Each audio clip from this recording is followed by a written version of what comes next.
Hi ladies, welcome to another episode of the Femalepreneur Coach podcast. I'm your host, Rebecca Barr, and I'm really excited to talk to you today about the better it gets, the better it gets. And really, that's kind of a throwaway statement, but really leaning into the power of that statement.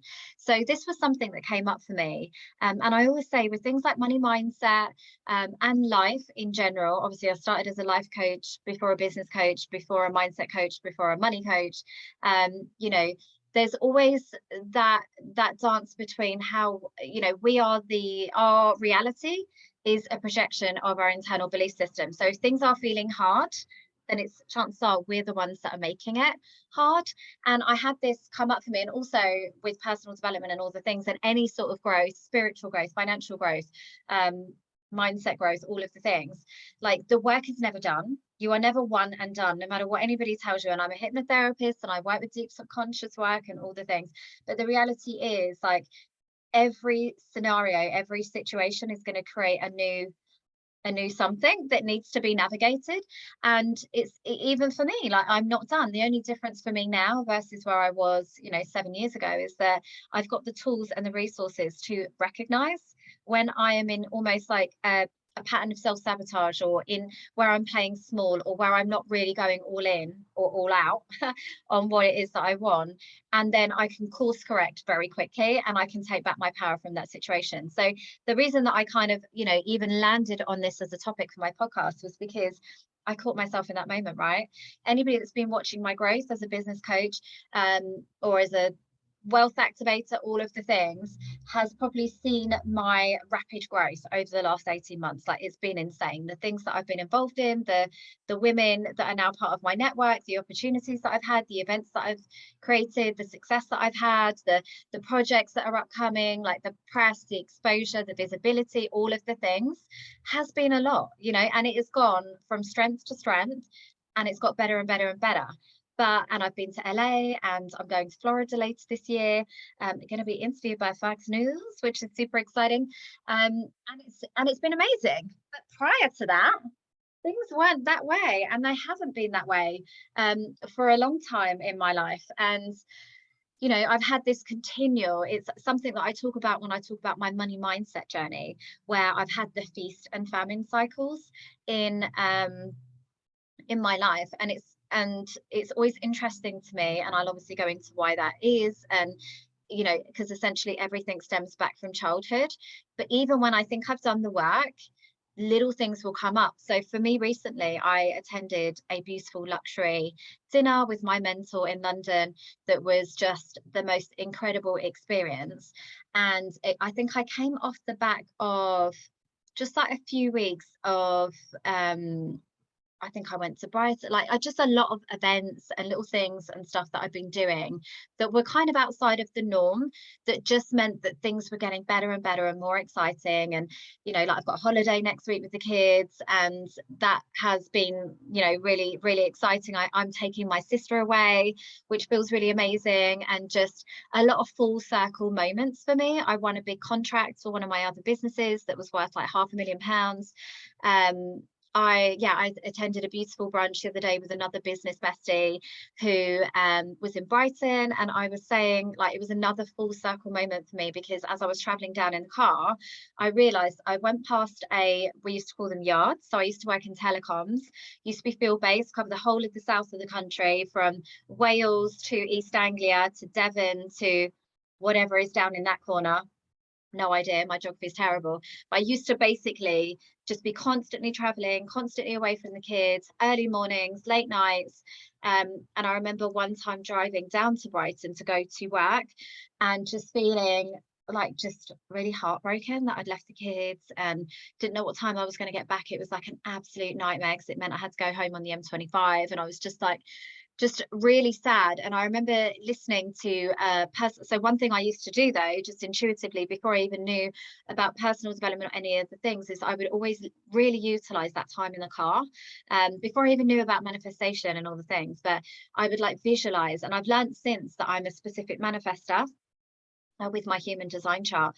So I would like mentally rehearse like wins and fun things I was going to do with the kids and at the weekend. And I would always be like future pacing my life, because I never wanted to believe that this was my current reality. It was always like mentally rehearsing things in the future. And I would always like listen to really uplifting YouTube videos and books and soundtracks and all the thing, and really trying to make the most of that time and energy in the car. And obviously, but I remember like the sadness the last time that I went down there, and just feeling like, for God's sake, like, just want to be at home with my kids. Like, it's got to be an easier way. And then obviously going down this time, I mean, I go to Brighton all the time, but it just so happened that my sat nav, God, that's not even a thing, is it? But my sat nav in the car took me the way past like the yard. And I was just going down there thinking like, oh my God, what a time to be alive. Like, I'm going for a business brunch with an incredible woman that I have so much admiration and respect for, on a Tuesday, with like having a prosecco, like just living our best life, not having to check in with anybody else, not having to ask for permission. I'm going to be there and back within the school run. Like, literally, the baby's at nursery. Like, I am so good. This felt like just a full circle empowerment moment, where it was like, yes, I truly am free and living life on my own terms. So I've had lots of those like little full circle moments and just incredible highs. And what had happened was, on the way to this event in London, like literally I'd got my hair done, got my nails done, had a new outfit, and it was like, I feel like this cannot get any better. Like, and I am a person that's very grounded in gratitude. So I really appreciate the little things. And I really feel all of the emotions of gratitude. Like, I can look at the baby with a bow in her hair and literally cry, because I'm like, oh, she just looks so beautiful. And I'm so grateful to have her. Because obviously she was a rainbow baby for me. You know, I had like 2 miscarriages before her. And so I never have been a person to take for granted anything in life. Like, I just know how fleeting life is. And as much as I'm super spiritual, and I get comfort from the fact that I'm going to be able to live on even when I'm not here and stalk my kids for years to come, like, I am just so goddamn grateful to be here. I always joke I'm like Niall from One Direction, where he's like, how is this my life? I'm just so grateful to be here. And that is exactly how I've been feeling. You know, and yet that's not where I began. Like, my whole life from childhood. So essentially, sorry, before I go back, was that when I was on the train to go into London, I had almost like got into this toxic state of mind, where I was like, I came down to the steps and it said about train delays and cancellation, and I was like, ah, oh, here we go. The train's going to be delayed, or it's going to be cancelled, or something's going to go wrong. And I remember like going down the escalators, like holding on really tightly and thinking, oh, I don't want to fall, I don't want to trip. And it was like, I got on the train, then I was like, oh, they're going to, like, the next train's going to be cancelled. It's like I was constantly waiting for the other shoe to drop and for something bad to happen.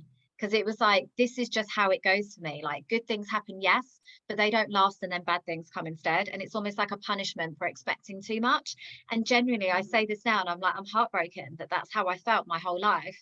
But genuinely, like, my life has always been a series of unfortunate events. I've been so used to bad things happening to me that I've become truly desensitized to it. And it just became for a long time the inevitable.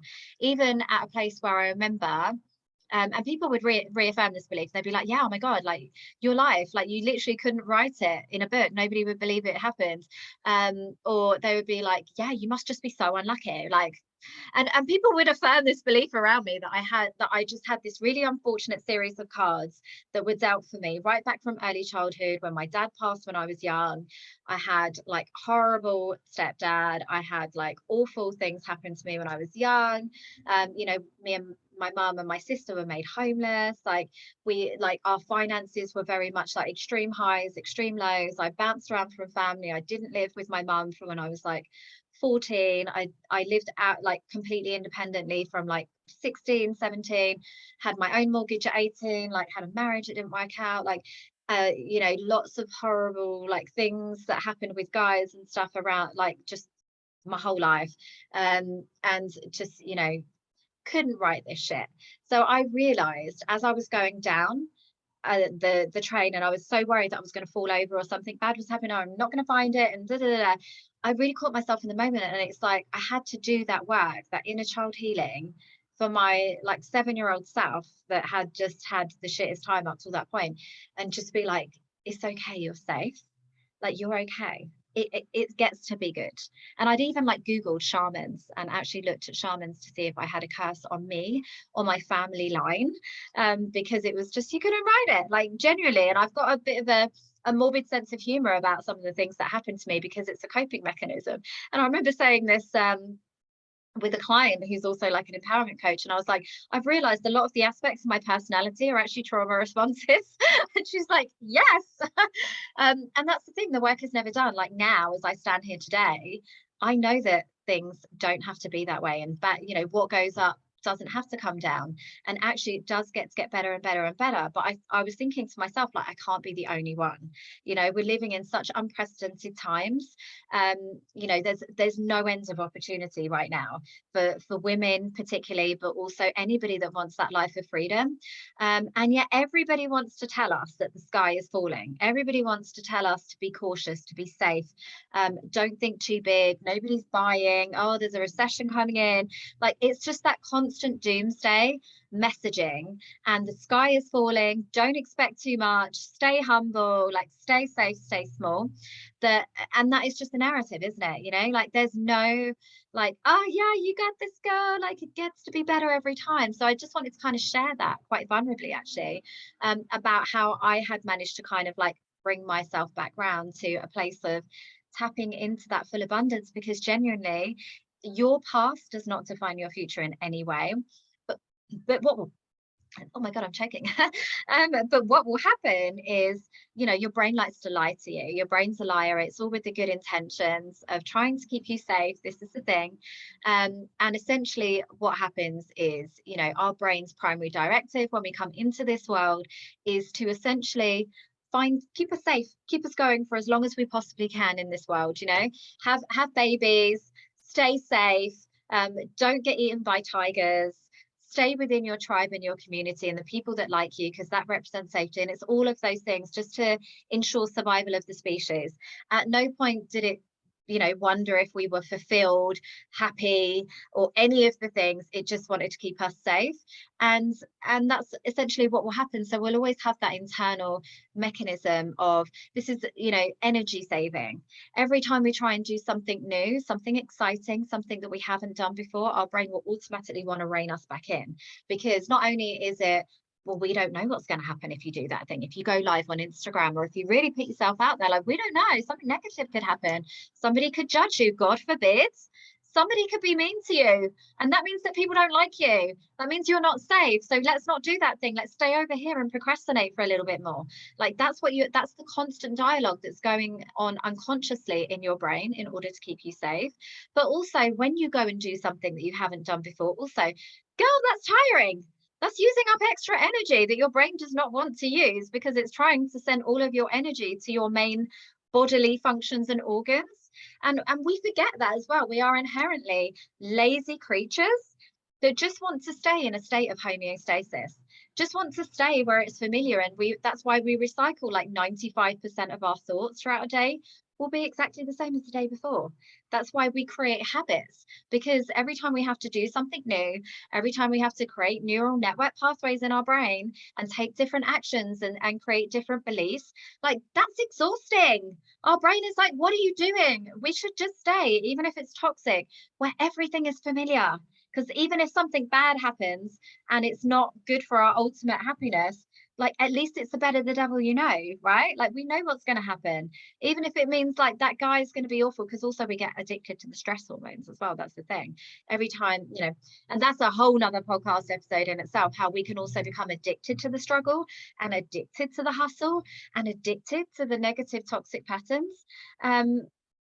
But yeah, so there's so much that goes on, and I wanted to kind of like just kind of share with you that journey, in case you are at a place where it's like unconsciously holding yourself back. Because the thing is, it becomes the self-fulfilling prophecy. This is the thing. If you think that bad things are going to happen all the time, you can unconsciously manifest that in your reality, because you are coming from that place of lack. So if you know what it's like, if you think that your partner's going to cheat and you're always on eggshells, going into self-preservation mode, where you're like, well, they're going to leave anyway, so I'll just stay over here I'm not really going to get invested. I'm only going to have one foot in, one foot out. You know, everything he says is an argument because you're waiting for that thing to be revealed. Then you will unconsciously push that person away. You will not be open and receiving to that person's love because you're always waiting for the but. So therefore, guess what? That's probably what's going to happen, because they're going to feel that like repulsion. You're almost like repelling that person. And I've definitely experienced this in relationships where I'm used to people treating me like shit. So I just kind of unconsciously manifest people that are like, oh, you're available for that? Where have you been all my life? Let me come right in. Like, here I am. Here's that guy. And I've realized that I'm the one that is unconsciously manifesting it, and it does become the self-fulfilling prophecy. Same within business. I see a lot of the time where women are holding themselves back with fully getting visible, fully committing, and it is a self-preservation mechanism where they're like, well, if I don't go all the way in, and I just kind of somewhat lean in, and I'm just a little bit curious, and I don't really invest or put myself fully in that room or really like put skin in the game, then if it doesn't work out, it doesn't matter, because I wasn't really trying anyway. And now I've got my get out of jail free card. And I've had this with clients and I can see it. And I'm like, gal, you are not going all the way in. I know you're not leaning in, because if you're telling me every week, like, oh, it's fine, everything's great, yeah, I'm good, then we're not doing, something is not happening that we're meant to be doing, because you need to get to a point in your life. And this is where I am now, which feels so fucking fantastic, because there is nothing that will intimidate me. There is nobody that can intimidate me. There is no situation that is beyond my capability or what I feel is possible for me now. Literally, if Oprah came to my house tomorrow and said, I would like you to do a session on my show, I'd be like, let's go. Because the first thing I'd feel is, oh my God, what the hell? And how the hell did Oprah find me? But that instant feeling of uncomfortableness, I thrive on it now. So where I used to thrive on stress, and it used to be I was the perfect person in a crisis. You always need me when shit hits the fan, because I was so desensitized to it. I was always in fight or flight response. It was like, oh, must be Tuesday, like where other people would be falling apart and crying and completely debilitated. I'd be like, okay, let's just get to the solution. Like, how do we keep this moving? It's one of the reasons why, as a hypnotherapist, I'm a solutions-based hypnotherapist, because there's always a way and there's always a something, even if it's a reframe, even if it's a like a change in perspective or a shift or something that needs to happen, you can always leave a situation more positively than when you started. Like, I fully believe that. So instead of becoming addicted to the stress and actively making things harder, actively like hardening myself, thinking, well, if it goes away, at least I've, had this and this, I've now acclimatized to things getting better and better. But I've also become addicted to the feeling of being uncomfortable. Now that's like my new normal. If I'm not feeling comfortable as a manifesting generator, that's actually really uninspiring for me. So it means that I'm just like rinse and repeat doing the same thing. Manifesting generator thrives and really gets into their element when it's new energy, new projects, new experiences, newness. And I've built my whole business around that. I've given myself the creative freedom to allow myself to have that freedom and autonomy. So I actively seek out opportunities where I feel like the smallest fish, where I feel out of my comfort zone, where I feel like really like, oh, can I do this thing? And that's why I went to that dinner in the first place. I was like, this feels a little bit like, who am I? Now I have to go. This feels a little bit scary. Now I've got to do it. Oh, they said that I couldn't. Now I'm going to do it twice. And that's what I would love for you to take away from this podcast, is like reframing that relationship firstly, with moving from being addicted to stress and expecting things to be bad, to becoming not addicted, but just really thriving in the energy of feeling uncomfortable and knowing that there's growth on the other side of that, and reframing that, normalizing that, but also to fully tap into the abundance of the better it gets, and letting that become your new normal and your new narrative. And let's celebrate that. I love a hero's journey, and I love, reading a story where there has been some element of adversity or struggle, but it doesn't have to be that. You don't have to have this awful, and then I was homeless in my car on the streets and all the things stories in order to be able to add value and share your story. And I know that a lot of people love to market in that way and encourage you to do that. And I'm all about connecting to your work, but not necessarily in a way that feels manipulative. And it's why I don't talk about a lot of the things that have happened to me in the past, because I don't want that to be part of my story anymore. Like I'll pick out the positive parts that I'm like, that could be really powerful and enable that point of connection with my audience, because a lot of people, that's why I'm recording this podcast episode today, about how I was feeling and how I coached myself through that moment, and how the work is never done, because that's me being an embodiment of my work.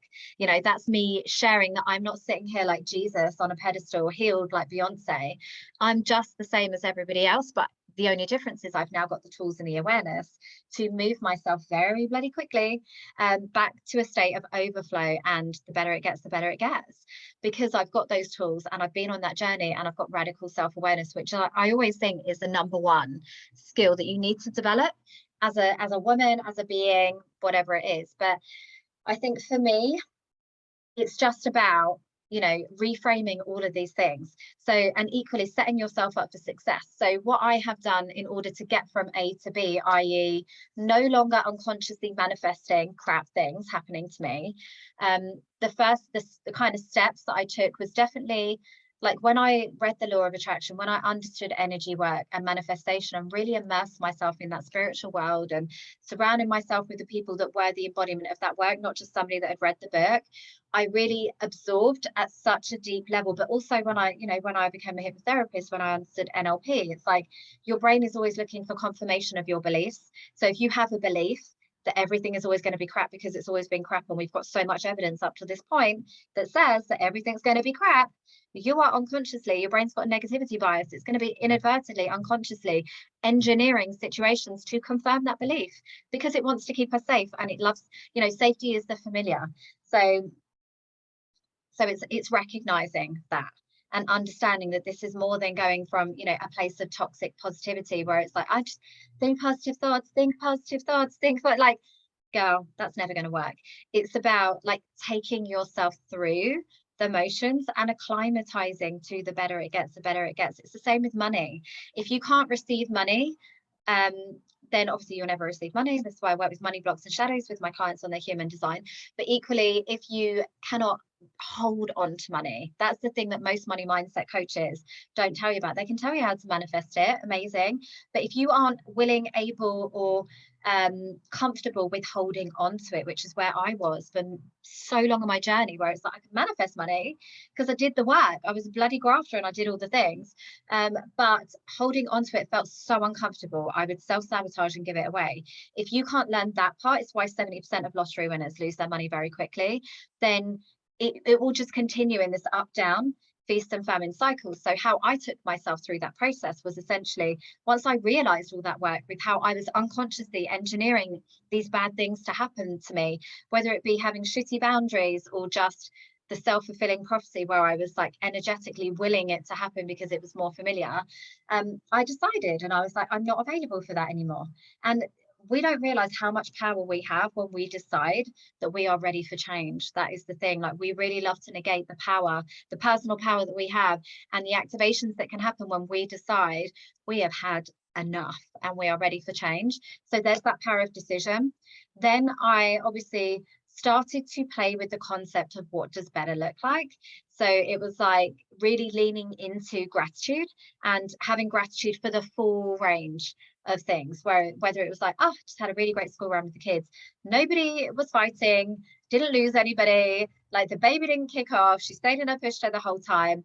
Like, those are lovely, like those are the daily things that we love to negate, and we're always looking for these massive highs, but it's like you're never going to get these massive highs if you can't celebrate the tiny micro moments throughout the day. And the more that you can create safety around receiving that, where it's like, yes, I had an incredible school run with the kids and nothing bad happened, like the shoe didn't drop, the sky didn't fall, the economy didn't crash, like nobody judged me, like it was just great. And now I've anchored in that moment and recognized that moment of greatness and have so much gratitude for it, and nothing bad happens. So, okay, we can have more of that.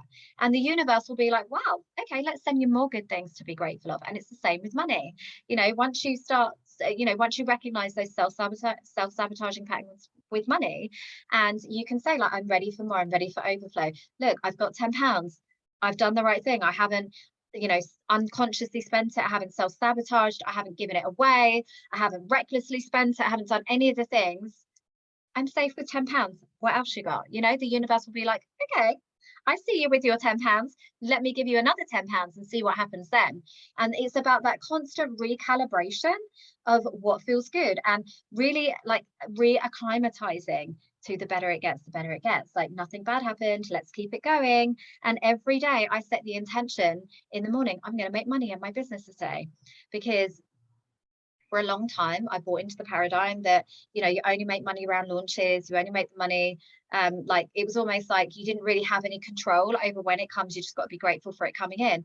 And I decided to play with the idea of, I want to make money in my business every day. Now, disclaimer, I don't make money in my business every single day, but the more that I focused on it, the more it has expanded, the more that I have come up with creative opportunities and possibilities for me to even receive more money in my business every day. And the amount of days that I do receive money in my business every day has increased tenfold. So I've been tracking it because I'm curious, not from a place of ego or it needs to work or push energy, just because I'm curious. Like, I'm always trying to look at new ways to embody the work and the things that I teach. That's why I'm doing the Academy relaunch 2.0, because things that I taught on 2 years ago probably won't feel as aligned to me. My language will be different, my energy will be different, my confidence will be different, my conviction will be different, because I'm different. So I'm going to continually up level the way that I'm teaching my clients and the materials that I'm using in the training. And nobody told me I had to, but I want to. I'm a person of integrity. So that's what I'm doing right now. And it's just that constant like testing phase with business that I'm always in, that I just love.